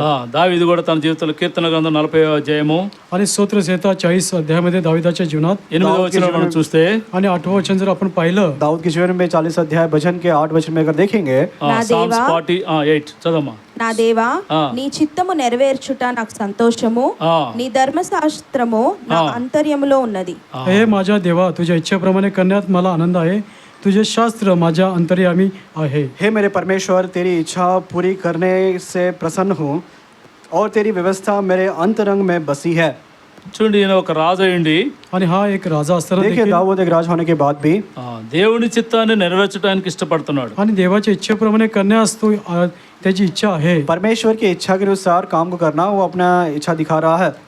మరి సామాన్య మనమైతే आणि त्या ठिकाणी जर आपण असलो तर आपण अगर सामान्य जो हम लोग अगर देखेंगे, ముందు దేవుని చిత్తం కాదు కానీ నా చిత్తం నెరవేర్చాలి. आणि परमेश्वर इच्छा नाही तर माझी इच्छा पूर्ण झाली पाहिजे. हम कहेंगे परमेश्वर की इच्छा नहीं, पहले हमारी इच्छा पूरा होना चाहिए. అంతా నష్టపోయాక అప్పుడు దేవుని చిత్తం చూద్దాము. आणि सर्व नुकसान झाल्यानंतर तेव्हा परमेश्वरची इच्छा काय आहे आपण तेव्हा पाहतो. और इसके द्वारा पूरा नुकसान उठाने के बाद परमेश्वर की इच्छा के पास आ जाते हैं. మానవుని యొక్క స్వభావం అది. आणि हे मानवाचा असा प्रकारचा स्वभाव आहे. ये मनुष्य का स्वभाव ऐसा होता है. కాబట్టి దావీదు వలె మనం కూడా ఏ విషయంలో సరే, చిన్నది కానీ పెద్ద ఏ తలంపు మనకు వచ్చినా సరే దాన్ని దేవుని చిత్తానుసారంగా చేసినట్లయితే దేవుని యొక్క ఆశీర్వాదాలు పొందుకుంటాం. आणि दाविदाप्रमाणे कुठली लहान असो मोठी असो कुठली गोष्ट असो आणि परमेश्वर इच्छेप्रमाणे जर आपण केलं त्याप्रमाणे आपलं हित आहे. दाऊद के समान छोटा बड़ा कोई भी विचार हमारे जीवन में आए और सम्मति परमेश्वर के इच्छा के अनुसार उसको उसके प्रसन्न करने वाला जो बात है उसको हमें करना है. గమనించండి, लक्ष द्या. ध्यान दीजिएगा. ముఖ్యంగా మన పిల్లల వివాహాల విషయంలో आणि आपल्या मुलांच्या विवाहाविषयी सबसे प्रथम हमारे जो बच्चे हैं उनके विवाह के पक्ष में, వారి యొక్క స్టడీస్లో त्यांच्या शिक्षणाविषयी, उनके पढ़ाई के विषय में, మనం ఏదైనా ఒకవేళ దేవుడు అనుగ్రహించినప్పుడు ఇల్లు కొనుక్కోవాలన్నా, आणि जेव्हा परमेश्वरच्या अनुग्रहाने कृपेद्वारा जर एखादं घर आपण विकत घेत असतो, अगर परमेश्वर के अनुग्रह में किसी घर को भी हमें खरीदना होता है, ప్రతి విషయంలో కూడా ముందుగా దేవుని సన్నిధిలో మొరపెట్టి దేవుని చిత్తం అయితే దాన్ని మనం చేయాలి తప్ప దేవుని చిత్తం లేకుండా చేస్తే ఎంతో నష్టపోతాం. आणि परमेश्वरच्या इच्छेप्रमाणे परमेश्वरकडे आरोळी मारून त्याची इच्छा असेल तर ते आपण केलं पाहिजे. नाही त्याची इच्छा नसेल तर आपण जर केलं तर त्याच्यामुळे पुष्कळचं नुकसान आपल्याला भोगावं ये लागेल. सारे बातों में सबसे प्रथम शुरू करने से पहले ही परमेश्वर की इच्छा है या नहीं उसको जानना है. अगर इच्छा है तो उसके आगे बढ़ने के द्वारा आशीष पाते हैं. अगर उसकी इच्छा के विरुद्ध अगर अपने आप में मन के अनुसार उस काम को करेंगे तो आगे जाकर बहुत बड़े नुकसान को हम उठाएंगे. కాబట్టి దేవుని యొక్క చిత్తాన్ని ఎరిగి మనము ఆ ప్రకారం నడుచుకుంటే, ఆ ప్రకారం చేస్తే ప్రతిదీ కూడా దేవుని యొక్క ఆశీర్వాదాలు పొందుకుంటాం. లేకుండా అలా చేస్తే నష్టపోతాం. ఆ నష్టం రాకుండా ఉండాలంటే ప్రభువుని అడుగుదాం. आणि अशा प्रकारे परमेश्वर काय इच्छा आहे त्याची इच्छा ओळखून जर आपण तसं केलं, त्याच्या इच्छेप्रमाणे केलं तर आपलं क्षेमकुशल आहे. परंतु तसं परमेश्वर इच्छा नसताना जर केलं त्याच्यामुळे आपल्याला नुकसान भोगावं लागतं. म्हणून आपण परमेश्वराची काय इच्छा आहे हे ओळखावं. अगर हम हमारे जीवन में परमेश्वर की इच्छा के अनुसार नहीं कर रहे तो नुकसान को उठाएंगे. इच्छा के अनुसार करेंगे तो आशीषों को पाएंगे. अगर ऐसे हमारे जीवन में नहीं कर रहे तो आइए हम परमेश्वर के पास आकर परमेश्वर से मांगेंगे నాలుగుగా మనం చూస్తే అదే లైన్లో ఉంటుంది చూడండి. आणि त्याच रोमकरासपत्र 12 मध्ये असेल त्या ठिकाणी पहा. इसी रोम के पत्री उसके 12 अध्याय दूसरे वचन में మీ देखते हैं మనసు మారి నూతన ఒకటి వలన రూపాంతరము పొందుడి. आणि आपल्या मनाचे नवीकरणाने स्वतःचे रूपांतर होऊ द्या. और अपने मन के बदलाव में सब कुछ जो है नया होकर के लिखा गया है. ఏం మారాలట? आणि या ठिकाणी काय बदललं पाहिजे और क्या यहाँ पर बदलना चाहिए है? ఏం మారాలి आणि काय बदललं पाहिजे, చెప్పండి. ఏం మారాలట? काय बदललं पाहिजे क्या कृपया बदलना सांगा. चाहिए बताइए. మన మనసు आणि आपलं मन बदललं पाहिजे. नवीन हमारा मन जो है वो नया होना चाहिए. చాలా మంది ఏం చెప్తారంటే आणि पुष्कळ लोक काय आज म्हणतात, बहुत सारे लोग क्या बोलते हैं, నేను మతం మారాను, माझा धर्म बदलला मेरा जो धर्म है वो बदल गया है, నేను కులం మారాను, आणि माझं कुळ बदललेलं आहे, मेरा कुल बदल गया है, ఇంకోటి నేను సంఘం మారాను, आणि माझी मंडळी देखील मी बदललं आहे. मैं कलीसिया को भी बदल दिया हूँ. అన్నీ మార్చుకున్నా కానీ నా హృదయాన్ని మాత్రం आणि सर्व काही बदल आहे, परंतु माझं मन जे आहे सब कुछ बदल गया है. लेकिन जो मेरा मन है, నువ్వు మతం మారటం అంటే आणि तुम्ही धर्म बदलला आहे, आपने आपके धर्म को बदल दिया है, అంటే నువ్వు కులం మారానంటే, आणि तुझा कुळ बदललेला आहे, आपके कुल को आपने बदल दिया है, నువ్వు సంఘం మారానంటే तू मंडळी देखील बदलली आहे. आपने आपकी कलीसिया को भी बदल दिया है. అవి కాదు కావాల్సిన దేవునికి. आणि हे परमेश्वरला ह्याची गोष्टीची गरज नाही. परमेश्वर को ये सारे बातों की जरूरत नहीं है. దేవునికి కావాల్సింది ఏంటి? आणि परमेश्वरला काय पाहिजे, परमेश्वर को क्या चाहिए? నీ హృదయం. तुझं मन, तुझं अंतकरण पाहिजे. परमेश्वर को आपका मन, आपका हृदय उसको चाहिए. 2 కొరింథీ పత్రిక करिकरास दुसरे पत्र दूसरे ग्रंथ के पत्री 5వ అధ్యాయం 17వ వచనంలో ఏమో చూడండి. 5:17 मध्ये काय आहे, उसके 5 अध्याय उसके 17 वचन में क्या है? करिकरास ఆ, ఎవడైనను క్రీస్తునందున్న ఎడల ఆ. వాడు నూతన సృష్టి, వాడు నూతన సృష్టి, పాతవి గతించెను, పాతవి గతించను. ఇదిగో క్రొత్తవాయెను. म्हणून जर कोणी ख्रिस्ताच्या ठाई असेल तर तो नवीन उत्पत्ती आहे, जुने ते होऊन गेले, पहा नवे झाले. इसलिए यदि कोई मसीह में है तो वो नई सृष्टि है, पुरानी बातें बीत गई है, देखो सब बातें नई हो गई है. ఏం కావాలట ఇప్పుడు? आणि आता या ठिकाणी काय झालं पाहिजे, अब यहाँ पर क्या होना चाहिए? పాతవి గతించను. आणि या ठिकाणी जुने होऊन गेले, जो पुराना है वो निकल गया है, ఏం కావాలి? आणि या ठिकाणी काय झालं पाहिजे, కొత్తవి అవ్వాలి. आणि सगळं काही नवीन झालं और पाहिजे. सब कुछ नया बनना है. నేను వేరే మతంలో నుంచి క్రైస్తవ మతంలోకి వచ్చాను, आणि मी दुसऱ्या धर्मातून ख्रिस्ती धर्मात मी आलो आहे, दूसरे धर्म से मैं मसीह के इसमें आया हूँ, వేరే కులం నుంచి నేను క్రిస్టియానిటీ తీసుకున్నాను, आणि दुसऱ्या कुळातून मी ख्रिश्चन या ठिकाणी आलो आहे. और दूसरे कुल से मैं यहाँ पर क्रिश्चियनिटी में आ गया हूँ. నేను ఇంతకుముందు వేరే సంఘంలో ఉన్నాను, బాప్టిస్టు, రోమన్ క్యాథలిక్, సిఎస్ఐ కాకుండా ఇప్పుడు ఎబ్రోన్కి వచ్చాను. आणि मी पूर्वी बाप्तिस्म CSI आणि या ठिकाणी मी होतो, परंतु आता వచ్చినంత మాత్రాన हेब्रोनमध्ये आलो ప్రయోజనం आहे. ఉంది. और पहले मैं CSI बैप्टिस्ट चर्च उसके संबंधित था, लेकिन अब मैं हेब्रोन में आ गया हूँ. आने के बाद भी क्या फायदा है? आणि केवळ तू या ठिकाणी आल्यानंतर काय तुझा उपयोग, ఏం ప్రయోజనం? काय उपयोग आहे. क्या फायदा है बताइए? ఇప్పుడు మనం చెప్పుకున్న వాళ్ళంతా కూడా మార్పు లేని వాళ్ళు. आणि आपण जे सांगितलं त्यांच्यामध्ये कुठलाही बदल नाही. अब तक जितने बातें बताया गया है, ये सारे बातों में उनमें बदलाव नहीं है. కానీ మన దేవుడు మనల్ని ఏది ఆశిస్తున్నాడంటే, आणि आपला परमेश्वर आपल्याकडून काय तो लेकिन इच्छा, हमारा त्याची काय इच्छा आहे आपल्याकडपासून, लेकिन हमारा परमेश्वर हमसे क्या चाहता है? పాతవి గతించాలి, आणि जुनं ते निघून गेलं पाहिजे, సమస్తము ఏమవ్వాలి? आणि सर्व काही झालं पाहिजे, నూతనపరచబడాలి. आणि सर्व काही नवीन झालं पाहिजे. सारे जो पुरानी बातें हैं वो बीत जाना है, और सब कुछ क्या होना है? वो नया होना है. మరి మనలో ఇంకా లోక మర్యాదలు ఉంటాయి, आणि आपल्या जगातील गोष्टी आपल्या जीवनात असतील, और ये संसार के जो सारे रीति रिवाज है, सादृश्य के बातें हमारे जीवन में होते ही है. ఉత్తమమైన దాన్ని ఎన్నుకోము మనం. आणि श्रेष्ठ उत्तम याची निवड आपण करत नाही, और इसमें जो उत्तम बातें हैं उसका चुनाव हम नहीं करते हैं. దేవుని చిత్తాన్ని ఎరగము, आणि परमेश्वरची इच्छा काय याचं आपण ओळखत नाही, उसमें परमेश्वर की इच्छा कौन सी होती है उसके बारे में भी हम पूछते नहीं है. మారు మనసు ఉండదు. आणि आपला मन बदललेलं नसतं, और पश्चाताप उसके नसतो. बाद जो है उसमें हमारा मन जो है उसका बदलाव भी नहीं होता है. ఇంక ఇవన్నీ పాతవన్నీ అట్లానే ఉన్నాయి. आणि हे जुनं सर्व आपल्या जीवनात असं अब असतं. ये सारे जो बातें हैं जो पुरानी है वैसे का वैसे ही रहता है. మరి ఏవి నీలో నూతనమైనవి? आणि तुझ्यामध्ये नवीन काय आहे. अब ये सब करने के बाद आप जो आपके जीवन में नयापन किधर है? ఒకసారి ప్రభువుని నమ్ముకున్న తర్వాత మనం आणि एकदा परमेश्वरती विश्वास ठेवल्यानंतर, एक बार परमेश्वर के ऊपर विश्वास करने के बाद పాతవన్నీ గతించిపోవాలి. आणि जुने ते निघून गेलं पाहिजे, सारे पुराने बातें बीत जाना है. నీ జీవితంలో ప్రభు కొరకై నమ్మకంగా జీవించాలి. आणि तू परमेश्वरासाठी विश्वासमय विश्वासू जीवन जगलं पाहिजे. और आगे जाकर परमेश्वर के लिए बहुत ही विश्वास योग्य जीवन को आपको बिताना है. చూడండి నేను త్వరగా టైం అయిపోతుంది కాబట్టి త్వరగా చెప్పేస్తాను. आणि या ठिकाणी वेळ संपत असल्यामुळे तुम्हाला लवकरात लवकर या ठिकाणी सांगत आहे. समय अभाव है, इसके लिए तुरंत जो है कुछ बातों को बताता हूँ. ఇప్పుడు మనం చదువుకున్న లేఖనం 5:17 ప్రకారము आणि 5:17 प्रमाणे या ठिकाणी वचनाप्रमाणे यहाँ पर 5 अध्याय 17 वचन के अनुसार जो पढ़े हैं, పాతవి గతించి నూతన అయిన వారు బైబిల్ గ్రంథంలో ఎంతో మంది ఉన్నారు. आणि जुनेपासून नवीन झालेले पवित्र शास्त्रामध्ये पुष्कळ लोक आहेत. देखिए पुराने बातें बीत गई है, नया सृष्टि बन गया है, ऐसे बहुत सारे बाइबल में बातें हैं. మొదటగా ఋతు గ్రంథంలో మనం చూస్తే आणि सर्वप्रथम रूथच्या पुस्तकात जर पाहिलं सबसे प्रथम रूत की किताब में अगर हम देखेंगे, మొదటి అధ్యాయం 16 వచనంలో మనం చూస్తే 16-20 వరకు आणि पहिला अध्यायामध्ये 16 ते 20 मध्ये जर पाहिलं, पहला अध्याय 5 से लेकर 20 वचन तक अगर हम देखेंगे, చూడండి నేను క్లుప్తంగా చెప్తున్నా. అక్కడ ఆమె ఒక మోయాబు దేశరాలు. आणि ते एक मोवाबी स्त्री आहे. संदेश में बताता हूँ वो एक मोयाबिनी देश की है. ఒకప్పుడు ఆమె విగ్రహారాధికురాలు. आणि एकेकाळी ती मूर्ती पूजा करणारी होती. और एक समय वो मूर्ति पूजा करने वाली है. లోకంలో వాటన్నిటిని ప్రేమిస్తూ వచ్చింది. आणि जगातल्या गोष्टीवरती ती प्रीती करणारी ये होती. संसार के सारे बातों पर उसका प्रेम था. వారి విగ్రహాలు వారు దేవుడు అనుకున్నారు. आणि त्यांची मूर्ती त्यांचे परमेश्वर ती म्हणत होती. और उसने उसके सारे मूर्ति जो है उसके देवता है करके उसने विश्वास किया. ఎప్పుడైతే నయోమి ఇంటికి వచ్చిందో, आणि जेव्हा ती नामीच्या घरी आली, लेकिन जब वो नयोमी के घर में आ गई, ఇప్పుడు చదవం ఏమంటుంది ఆమె.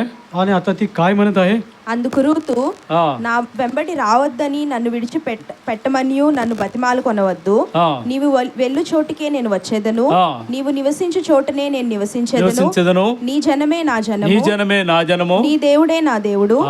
నీ దేవుడే నా దేవుడు. तुझा देव तो माझा देव असं ती म्हणते. अब देखिए रूत जो है जब नयोमी के पास आ गई है तो क्या कहती है, 16 वचन में लिखा है, तू मुझसे यह विनती कर कि मुझे त्याग कर छोड़कर लौटा जा, क्योंकि जिधर तू जाती है उधर मैं जाऊंगी, जहाँ तू टिके वहाँ अभी मैं टिकूंगी. तेरे लोग मेरे लोग होंगे और तेरा परमेश्वर मेरा परमेश्वर होगा. ఆమెది నిజమైన మారు మనసు. आणि या ठिकाणी तिचा खरा पश्चाताप आहे. अब ये रूत का जो सच्चाई से भरा हुआ ये पश्चाताप है. ఆమె మ్యారేజ్ అవ్వకముందు విగ్రహారాధికురాలు. आणि लग्न होण्यापूर्वी ती मूर्ती पूजक होती. और विवाह के पहले वो मूर्ति पूजक थी. వారి యొక్క తల్లిదండ్రులతో ఉన్నప్పుడు అన్యురాలుగానే ఉన్నది. आणि माता पिता बरोबर असताना ती अन्य अशी परराष्ट्रीय अशी होती. जब वो माता पिता के साथ थी तो वो अन्य जाति ही थी. అత్తగారింటికి వచ్చిన తర్వాత అత్తగారు ఏ దేవుడైతే పూజిస్తుందో ఆ దేవుడే నా నిజమైన దేవుడు అని గుర్తెరిగింది. आणि जेव्हा सासूच्या घरी ती आली, जेव्हा सासू ज्या परमेश्वराची आराधना पूजा करती तोच परमेश्वर माझा आहे असं ती म्हणाली. लेकिन जब रूत जो है अपने सास अर्थात नोमी के पास आ गए, जो नोमी जिस परमेश्वर की उपासना कर रही है वही मेरा परमेश्वर है, उसने इस बात को मान लिया. ఈ దినాల్లో మనం చూస్తే అత్తగారిని చూసి కోడలు ఎవరైనా మారేవాళ్ళు ఉన్నారా? आणि या ठिकाणी आजच्या काळामध्ये सासूला बघून सुनेमध्ये बदल झालेला असा कोणी आहे का? और आज के दिनों में हम देखते हैं कि सास को देखकर ऐसा कोई बहू है जो बदल गई है. అంటే కోడలను అడిగితే ఏమంటారంటే మా అత్తగారు సాక్ష్యమే సరిగా లేదు, మేమేడ మారేమంటారు. आणि तेव्हा सून अशी म्हणते की आमच्या सासूची साक्ष चांगली नाही तर मी कशी बदलेन. जब ऐसा पूछा जाएगा तो बहू बोलेगी मेरी जो सास है उसका ही गवाही अच्छा नहीं है, तो कैसे बदलाव होगा. చూడండి ఇక్కడ నయోమి యొక్క నడవడిక, నయోమి యొక్క మాటలు, తన యొక్క ప్రవర్తన, తన యొక్క ప్రార్థనా జీవితము ఇవన్నీ చూసిన తర్వాత అన్యురాలైన ఋతు నీ దేవుడే నా దేవుడే అని తీర్మానం చేసుకుంది. आणि या ठिकाणी नामीचा जो वागणूक आहे, तिची प्रार्थना आहे, तिची भक्ती आहे आणि जी वागणूक आहे कशी आहे याच्यामुळे त्या ठिकाणी रूत देखील म्हणते तुझा देव तो माझा देव. अब नवमी का जो जीवन है, उसका जो चाल चलन का शैली है, उसका जो भक्ति है, उसका प्रार्थना है, उसकी जो आत्मीयता का स्तर है, ये सारे बातों को देखकर रूत जो है इस बात में आ जाती है और बदलाव में आती है कि तेरा परमेश्वर ही मेरा परमेश्वर है. కొంతమంది అత్తగారులను అడిగితే వాళ్ళు చెప్తుంటారు, ఏమో మీ కొడుకు కోడలు రావట్లేదు, పిల్లలు రావట్లేదంటే వాళ్ళు ఎన్నిసార్లు చెప్పినా వింటలేదన్నా, ఎన్నిసార్లు చెప్పినా మార్మోన్స్ పొందట్లేదు అంటారు. आणि काही वेळास एखाद्या सासूला विचारलं की तुमची सून, तुमचा मुलगा, तुमची नातवंड येत नाही, तर तेव्हा ती म्हणतात की किती वेळा त्यांना सांगितलं तरी ते बदलत नाही, पश्चाताप करत नाही, ते येत नाही असं ते म्हणत असतात. और जब कोई भी जो है सास को बहन को पूछा जाएगा कि आपकी बहू नहीं आ रही है, आपका बेटा, आपके जो पोते हैं वो मंदिर को नहीं आ रहे हैं, जब पूछा जाएगा वो बोलते हैं कि उत्तर में हम बहुत बार बोलते हैं आने के लिए, लेकिन वो किसी प्रकार के पश्चाताप को मन बदलाव वो लोग नहीं करते हैं, वो लोग सुनते नहीं हैं, आते नहीं हैं. ఎందుకంటే ముందు మన ప్రవర్తన కరెక్ట్గా ఉంటే, कारण మన యొక్క సాక్ష్యము కరెక్ట్గా ఉంటే వాళ్ళు ఆటోమేటిక్గా వాళ్ళు నీతో వస్తారు. आणि आपली वर्तणूक, आपली साक्ष जर चांगली असेल तर सहजरित्या त्या ठिकाणी तुमच्या बरोबर त्या ठिकाणी येतील. इसलिए इन बातों से पहले जब व्यक्तिगत रूप में हमारा जो गवाही है, हमारा जो चाल चलन है, हमारा जो जीवन है अगर सही रहेगा उसको देखकर ही अपने आप जो है वो सारे बदलाव में आकर अनुकरण करेंगे। చూడండి ఇక్కడ రూతు అన్నిరాలయండి తర్వాత దేవుని యొక్క ఆశీర్వాదం పొందుకొని ఆమె యొక్క వంశము నుండి ఎవరు వచ్చారు ఈ భూమి మీదకి? आणि या ठिकाणी पहा रूथ जे आहे ती अन्य कुळातली दुसऱ्या परराष्ट्रीय अशी होती, परंतु ती त्या ठिकाणी आल्यामुळे तिच्या वंशातून कोण जन्मास आला आहे? अब रुत जो है अन्य जाति थी, लेकिन जब उसने अपने मन को बदला है, अपना जीवन बदला है, तो रुत के जो वंश से जो है कौन आया है? ఎవరు వచ్చారు? ఎవరు? క్రీస్తు ప్రభు వారు తన యొక్క వంశం నుండి, ఎవరు వంశం? దావీదు వంశం. आणि या ठिकाणी प्रभू येशू ख्रिस्त दाविदाच्या वंशातून कुळातून तो जन्मास आला आहे. रुत यहाँ पर उसका वंश अर्थात जो दाऊद के वंश में से कौन आया है? प्रभु यीशु मसीह है। చూడండి ఎంత ధన్యురాలు ఆమె. आणि पहा किती तिची धन्यता आहे. देखिए ये रुत जो है कितनी धन्य स्त्री है। తన యొక్క తోటికోడలు అలాగే ఆమె కూడా మోయాబు దేశానికి పోయినట్లయితే ఈ ఆశీర్వాదం పొందుకునేదా? आणि त्याच्या सहसून जी होती दुसरी सून त्याच्याबरोबरची ती त्याच्यावर मोआब देशात ती गेली असती तर रुतेला हे सर्व आशीर्वाद प्राप्त झाले असतं का? और एक जो बहू है नवे में कि अगर उसका अनुकरण अगर रूत ने किया होता, क्या ये सारे जो भौतिक आशीष है क्या उसको मिला होता? కేవలం ఏంటంటే ఆమె యొక్క పాత జీవితాన్ని విడిచిపెట్టి నూతన జీవితంలోకి వచ్చింది, దేవుని కొరకు నమ్మకంగా జీవిస్తూ వచ్చింది. కాబట్టి దేవుడు అన్న ఆశీర్వదించి తన యొక్క గర్భం నుండి క్రీస్తు ప్రభు ఈ భూమి మీదకి వచ్చాడు. आणि तिने केवळ त्या ठिकाणी आपलं जीवन बदललं आहे. त्याच्यामुळे बदललेल्या जीवनामुळे तिच्या गर्भातून तिच्या कुळातून प्रभू येशू ख्रिस्त जन्मास आला. और यहाँ पर रुत ने ज़्यादा कुछ किया नहीं है, लेकिन उसका जो पुराना जीवन है उसको निकालते हुए नए जीवन में उसने बदलाव किया है। और इसके द्वारा प्रभु यीशु मसीह उसके गर्भ अर्थात उसके वंश जो है जन्मा है। ఇది మారు మనసు. आणि हा पश्चाताप आहे. और यही है जो मन फिराव का अनुभव और ఎక్కువగా पश्चाताप। ఎబ్రోన్ ఫెలోషిప్లో ఏమంటారంటే మారు మనసు పొందే అంటారు. आणि हेब्रोन फेलोशिपमध्ये सहवासामध्ये पश्चाताप केला का पश्चाताप केला असं विचारत असतात. और हेब्रोन के कलीसिया में पूछते रहते हैं कि आपने मन फिराया है क्या, पश्चाताप किया है क्या, ये बारंबार पूछते ही रहते हैं। ముందు మన మనసు మార్చుకోవాలి, మన క్రియలు మారాలి, మన ప్రవర్తన మారాలి, మన మాటలు మారాలి.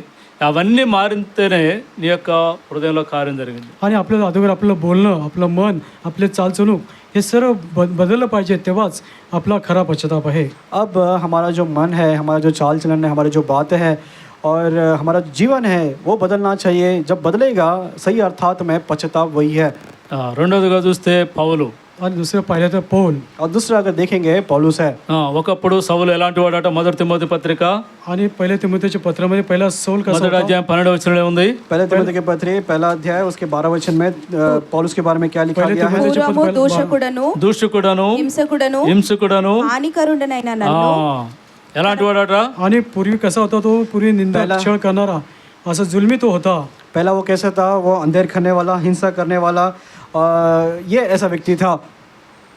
చూడండి, అంత గొప్ప హింసకుడిగా ఉన్న తనని ప్రభువు దర్శిస్తూ వచ్చాడు. వెంటనే విధేయత చూపించాడు. అపోస్తల కార్యంలో మనం చూస్తే 9వ అధ్యాయంలో 3వ వచనం నుంచి స్టార్ట్ తన యొక్క దర్శనం గురించి आणि अशा వెంటనే దేవుడికి లోబడుతూ వచ్చాడు. असा जो छळ करणारा, तो असा जो छळ करणारा व्यक्ती होता, परमेश्वर त्याला दर्शन दृष्टांत देऊन त्याशी बोलला. लगेच तो बदललेला आहे. आपण प्रेषित गुट्टे 9 अध्याय 3 वचनापासून आपण त्याचा पालट झालेला पाहू शकतो. और ऐसा व्यक्ति जो अंधेर छल करने वाला, हिंसा करने वाला व्यक्ति जब प्रभु यीशु मसीह के दर्शन को पाया है, कैसे पूरा बदलाव को उसने पाया है, प्रेरितों के काम उसके 9 अध्याय 3 वचन से हम देख सकते हैं। కాబట్టి పౌలు గారు ఎంతో గొప్పగా ప్రభు యొక్క సాధనంగా వాడబడుతూ వచ్చాడు. आणि या ठिकाणी प्रेषित पौल परमेश्वरचं मुख्य साधन, उत्तम साधन असं उपयोग झालेला और आहे. यही कारण है आगे जाकर पौलुस जो है परमेश्वर के लिए बहुत ही श्रेष्ठ साधन बने हैं। శిష్యులు లేని ధన్యత పౌలు గారికి దేవుడు అనుగ్రహిస్తూ వచ్చాడు. आणि शिष्य नसताना देखील धन्यता त्याला प्राप्त झाली आहे. शिष्य ना होते भी परमेश्वर ने उसको वो धन्यता उसको दिया है। అది కాబట్టి మనం కూడా మారు మనసు అనేది చాలా యథార్థంగా ఉండాలి. आणि आपला पश्चाताप अत्यंत खरेपणाने असलं पाहिजे. और यही कारण है हमारा जो मन फिराव है, जो पश्चाताप है, बहुत ही सच्चाई से होना चाहिए। ఒకవేళ పాతవి అనేటివి దేవునికి అయిష్టమైనవి ఏమన్నా మనలో ఉంటే వాటిని తీసివేసుకొని ఈ దినం నుంచి ప్రభా నీ కొరకు నేను నమ్మకంగా జీవిస్తాను. आणि आपल्यामध्ये काही जुनं आणि परमेश्वर विरुद्ध काही गोष्टी असेल तर आपण काढून टाकून परमेश्वरकडे, हे परमेश्वरा मी तुझ्यासाठी खरेपणाने जीवन जगेल असं आपण बोललं पाहिजे. अगर आपके जीवन में अभी भी मन में कोई पुराने बातें हैं, उसको परमेश्वर में निकाल देता हूँ और सच्चाई से पश्चाताप कर कर नया जो जीवन है परमेश्वर में आपके लिए मैं बिताऊंगा, ये निर्णय को आप लीजिएगा। చూడండి, ఒకవేళ యథార్థంగా జీవిస్తే ఈ లోకంలో ఎవరు నన్ను పట్టించుకోరు, మరి నాకు ఎట్లా జీవనోపాధి, ఇవన్నీ మనకి ఒక్కోసారి ఆలోచనలు వస్తాయి. आणि सात्विकपणे मग खऱ्याने जर मी जीवन जगलं तर माझ्याविषयी कोणी विचार करणार नाही आणि मी त्यावेळेस माझं जीवन मी कसं जगेल असा विचार आपण करू नये. अगर खराईपन से अगर मेरे जीवन को मैंने शुरुआत कर दिया तो इस संसार में मेरे साथ कौन बना रहेगा, इस प्रकार के चिंता में आप मत रहेगा, प्रश्न में मत रहेगा. కానీ దేవుడు నిన్ను విడిచిపెట్టే దేవుడు కాదు. आणि परमेश्वर तुला सोडून टाकणारा असा तो परमेश्वर ये नाही. कभी भी आप भूलना नहीं है कि परमेश्वर कभी भी आपको नहीं छोड़ेगा. యెషయా గ్రంథము यशया पुस्तक यशाया की किताब 41వ అధ్యాయము यशया पुस्तक त्याचं 41वा अध्याय यशाया की किताब उसका 41वां अध्याय 9-10 वचनाలు. 9 आणि 10 वचन. यशया 41 9 आणि 10 वचन. यशाया की किताब उसका 41वां अध्याय 9 और 10 वचन. బూదిగంతముల నుండి నేను పట్టుకొని దాని కొనల నుండి పిలుచుకొనిన వాడా, నీవు నా దాసుడు అనియు నీవు నా దాసుడవనియు నేను నిన్ను ఉపేక్షింపక ఏర్పరచుకొంటిననియు ఏర్పరచుకుంటున్నానియు నేను నీతో చెప్పి చెప్పి ఉన్నాను, నీకు తోడే నీకు తోడై ఉన్నాను, భయపడకము, నేను నీ దేవుడినే నీ ఉన్నాను, దేవుడై ఉన్నాను, దిగులు దిగులు పడకము, నేను నిన్ను బలపరుతును, నిన్ను బలపరుతును, నీకు సహాయం నీకు చేయవాడు సహాయం చేయవాడు నేనే. నీతి అను నా దక్షిణ హస్తముతో నిన్ను ఆదుకొందును. దేవుడు ఎంత గొప్ప వాగ్దానం ఇస్తున్నాడు. आणि अडकीने पहा, मी तुला हाती धरून पृथ्वीच्या दिगंतापासून आणले आहे, तिच्या सीमापासून बोलवून तुला निवडलेलं आहे. तू माझा सेवक आहेस, मी तुला निवडले आहे, तुझा त्याग केला नाही. तू भिवू नको कारण मी तुझ्याबरोबर आहे, घाबरू नको कारण मी तुझा देव आहे, मी तुला शक्ती देतो, मी तुझे सहाय्य करतो, मी आपल्या धार्मिकतेच्या उजव्या हाताने तुला सावरतो. यहाँ पर परमेश्वर जो है कितना बड़ा प्रतिज्ञा वाचा देता है. तू मेरा दास है, मैंने तुझे चुना है और तजा नहीं है. ఆయన అంటున్నాడు, నిన్ను ఏర్పరచుకున్నాడు కాబట్టి నిన్ను విడిచిపెట్టను. आणि पहा, मी तुला निवडले, मी तुला सोडणार नाही. कहता है कि मैंने तुझे चुना है, इसके लिए मैंने तुझे तजा नहीं है. సహాయం చేస్తాను, मी तुला सहाय्य करेल मैं तेरा सहायता करूंगा. నా దక్షిణాస్తంతో నిన్ను ఆదుకుంటాను. आणि माझ्या धार्मिकतेच्या उजव्या हाताने तुला मी सावरतो. और कहता है कि मेरे धर्म में दाहिने हाथ से मैं तुझे संभालूंगा. చూడండి, నా జీవితంలో జరిగిన ఒక సంఘటన చెప్తున్నాను. आणि माझ्या जीवनात घडलेली एक घटना तुम्हाला सांगतो. और मेरे जीवन में घड़ी हुई एक घटना को आपको बताता हूँ. నేను బీటెక్ అయిపోయిన తర్వాత హైదరాబాద్కి వచ్చి జాబ్ చేస్తున్నాను. आणि बीटेक शिक्षण संपल्यानंतर हैदराबादमध्ये येऊन मी त्या ठिकाणी नोकरी करत होतो. और बीटेक होने के बाद हैदराबाद में आकर मैं नौकरी को कर रहा था. అప్పటికే నేను బీటెక్లో ఉండగానే దేవుని యొక్క పరిచయం చేస్తూ వచ్చాను. आणि बीटेक या ठिकाणी त्यावेळेस शिक्षण घेत असताना देवाची सेवा कार्य मी करत होतो. और बीटेक पढ़ाई करते ही परमेश्वर की सेवकाई भी मैं कर रहा था. ఆ తర్వాత హైదరాబాద్ వచ్చిన తర్వాత జాబ్ చేస్తుంటే కొంచెం పైసలు వస్తుంటే డబ్బు మీద ఆశ పుట్టింది. आणि जेव्हा हैदराबादमध्ये येऊन जेव्हा मी नोकरी करत तेव्हा पैसा येत होता, त्यामुळे माझी आशा पैशावर होती. बीटेक होने के बाद जब हैदराबाद में नौकरी करना शुरुआत किया और पैसे जब मुझे आने लग गए तो पैसे के ऊपर जो ज़्यादा जो आशा है लगाने मेरा लग गया. చూడండి, దేవుని యొక్క పరిచయం నిర్లక్ష్యం చేస్తూ ఆ జాబ్ మీదనే ఎక్కువ కాన్సన్ట్రేషన్ పెట్టాను. आणि त्यावेळेस मी परमेश्वराची सेवा कार्य न करता माझा सर्व लक्ष त्या नोकरीवरती माझं लक्ष राहिलं. और उस समय परमेश्वर की सेवा ना करते हुए मेरा जो पूरा ध्यान है वो नौकरी में और पैसे कमाने में लग गया. ఆ తర్వాత జాబ్ మానేసి బిజినెస్ స్టార్ట్ చేశాను. आणि त्याच्यानंतर नोकरी सोडून व्यवसाय चालू केला. उसके बाद मैंने आगे जाकर वो नौकरी को छोड़ दिया और एक व्यापार मैंने शुरू कर दिया. చూడండి, దేవుడి చిత్తం ఏంటంటే ఆయన పని చేయాలి. आणि परमेश्वर इच्छा काय की त्यांनी काम करावं. परमेश्वर की इच्छा क्या है कि उसका काम हमें करना है. నా చిత్తం ఏంటి? माझा विचार काय आहे, लेकिन मेरा इच्छा वहाँ पर क्या था? డబ్బు సంపాదించాలి. पैसा कमवणे ही माझी इच्छा होती. मेरा इच्छा ये था कि मुझे पैसे कमाना है. సరే, నా ఇష్టానుసారంగా పోతూ ఉన్నాను. आणि ठीक आहे, माझ्या मनाप्रमाणे इच्छेप्रमाणे मी जात होतो. ठीक है, ऐसे विचार करते मैं मेरे मन के अनुसार आगे चलता गया. బాగా డబ్బులు వచ్చిన తర్వాత ఈ డబ్బులన్నీ తీసుకెళ్ళి వేరే బిజినెస్లో పెట్టాను. आणि पुष्कळ पैसा आल्यानंतर दुसऱ्या व्यवसायामध्ये तो पैसा गुंतवला. एक व्यापार शुरू किया था, उससे बहुत सारे पैसे मैंने कमा लिया और वो पैसे लेकर जाकर दूसरे बिजनेस में दूसरे व्यापार में मैं डाल दिया. 4 yearsలో సంపాదించినవి 1 monthలో పోయినాయి. आणि 4 वर्ष जे कमवलं होतं एका महिन्यात सर्व काही गेलं आहे. अब ये व्यापार में 4 साल जो कोई कमाई को मैंने पैसे को कमाया था वो सब कुछ जो है 1 महीने में मैंने गवा दिया. అప్పటి నుండి దేవుని యొక్క సన్నిధిలో మళ్ళా మోకరించి आणि तेव्हापासून पुन्हा परमेश्वरच्या सानिध्यात येऊन गुडघे टेकले. और तब से फिर दोबारा परमेश्वर की उपस्थिति में आकर घुटने टेक कर దేవుని సన్నిధిలో అడుగుతూ వచ్చా, తప్పైంది ప్రభువా, క్షమించు. आणि परमेश्वरकडून मी क्षमा मागितली, माझी चूक झाली, माझी क्षमा कर. और परमेश्वर के पास आकर मैंने ये मान लिया कि परमेश्वर मेरे से चूक हो गया है, आप मुझे क्षमा कर दो. అప్పుడు దేవుడు నాతో మాట్లాడిన మాట आणि तेव्हा परमेश्वर माझ्याशी काय बोलला, ఈ 41వ అధ్యాయము आणि 41 तब वचनामध्ये परमेश्वर ने कही हुई ये बातें हैं मुझसे, ये यशायाह की किताब उसका 41वां अध्याय 9-10 వచనాల్లో आणि 9-10 वचनामध्ये यशायाह 9 व 10 41 वचन 9-10. में అంతకుముందు ఒక దేవుడు నాకు ఒక వాగ్దానం ఇచ్చాడు. आणि त्याच्या अगोदर मला परमेश्वरने एक अभिवचन दिलं होतं. उससे पहले परमेश्वर ने और एक प्रतिज्ञा मुझे दिए थे, రెండవ దినవృత్తాంతంలో 29-11 వచనం आणि ద్వారా दुसरे इतिहास 29:11 मध्ये दिलं होतं. और दूसरा इतिहास 29 का 11 वचन में है। ఎప్పుడైతే ఆయన యొక్క పరిచర్యను నిర్లక్ష్యం చేయకుండా చేస్తానో आणि जेव्हा त्याचा सेवा कार्य निष्काळजीपणा न करता मी करेल, जब परमेश्वर की सेवका ही टहल बिना कोई ढिलाई के साथ अगर करूँगा, అప్పటి నుండి ఈ వాక్యాన్ని ఆధారం చేసుకొని దేవుడు నాతో మాట్లాడిన విధంగా నేను దేవుని యొక్క సన్నిధిలో పరిచర్య చేస్తూ మొదలుపెట్టాను. आणि तेव्हापासून परमेश्वराच्या वचनाद्वारे तो माझ्याशी बोलला. तेव्हापासून मी परमेश्वराची सेवा कार्य करत गेलो. जब परमेश्वर ने इस वचन के द्वारा मुझसे बातें किया, बिना कोई ढिलाई के परमेश्वर की जो सेवकाई है निरंतर हमेशा मैं करते आया हूँ। అప్పటి నుంచి దేవుడు నన్ను ఎప్పుడు విడిచిపెట్టలే. आणि तेव्हापासून परमेश्वर मला कधी सोडून दिलं नाही. तब से अब तक परमेश्वर ने किसी भी रीति से परमेश्वर ने मुझे छोड़ा नहीं है। జాబు బిజినెస్ చేసేటప్పుడు ఎలా ఉన్నానో మళ్ళీ అదేవిధంగా ఒక జాబ్ ఇచ్చి దేవుడు తన యొక్క పరిచర్యను ఇచ్చి ఆ విధంగా పోషిస్తూ ఏ కొరత కొదవు లేకుండా సమస్త విషయంలో దేవుడు సహాయం చేస్తూ आणि ज्याप्रमाणे व्यवसाय करताना जसं होतो त्याप्रमाणे नोकरी देऊन परमेश्वराने त्या नोकरीच्या द्वारे कुठल्याही प्रकारची कमतरता काही कमतरता होऊ न देता माझं पालनपोषण देवाची सेवा करताना माझं पालनपोषण तो करत आहे. और जो व्यापार में मैंने सब कुछ मैंने नुकसान पा लिया था, लेकिन उसके बाद परमेश्वर ने अच्छा सा नौकरी दिया है, उसी दर्जे में जो है परमेश्वर ने कमाई दिया है, उसके साथ परमेश्वर ने परमेश्वर की सेवकाई को भी दिया है, और तब से लेकर अब तक परमेश्वर हर एक बातों में हर एक स्थिति में मेरे साथ है और मुझे चला रहा है। మోషే లాంటి తీర్మానం తీసుకుంటూ వచ్చాను. आणि मोशेच्या निर्णयाप्रमाणे तो निर्णय मी घेत आलो. मूसा ने जिस प्रकार के निर्णय को लिया है, उस निर्णय को मैंने भी लिया है। ఎబ్రీ పత్రిక 11వ అధ్యాయంలో इब्री लोकास पत्र त्याचा 11वा अध्यायामध्ये इब्रानी की पत्री उसका 11वां अध्याय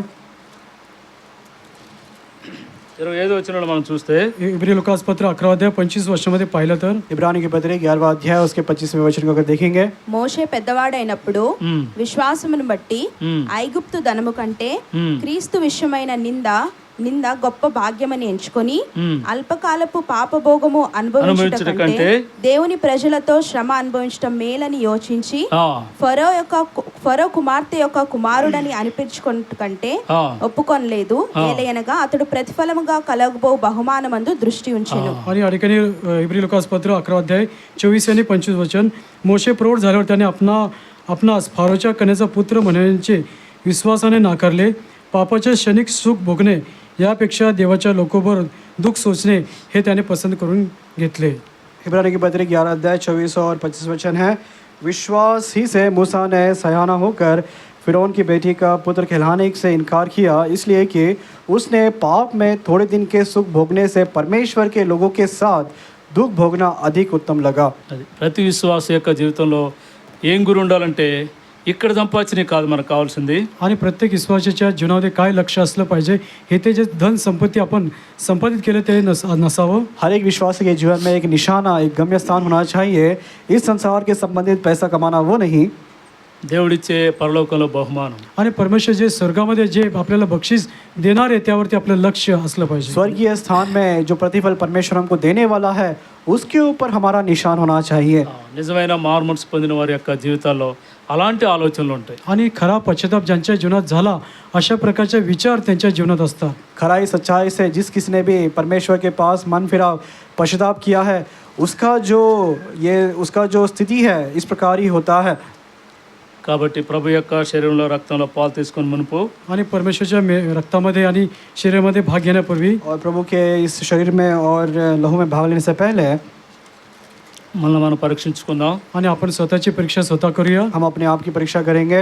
రోమా పత్రికలో ఏవైతే మనం చదివామో आणि रोमकरास पत्र 12 अध्यायामध्ये जे काही आपण वाचलं आहे, रोम की पत्री 12 अध्याय में जो हमने बातें को पढ़े हैं, మొదటిది మనం లోక మర్యాదలు అనుసరించక आणि सर्वप्रथम जगावर बरोबर युगाबरोबर आपण समरूप होऊ नये. सबसे प्रथम इस संसार के सादृश्य अर्थात संसार के रीति रिवाज हमें अनुकरण नहीं करना है। రెండోది ఉత్తమమైన దాన్ని ఎన్నుకొని आणि सर्व प्रकार दुसरं जे देवाची उत्तम आहे, जो परमेश्वर की भली बात है उसका चुनाव करना है।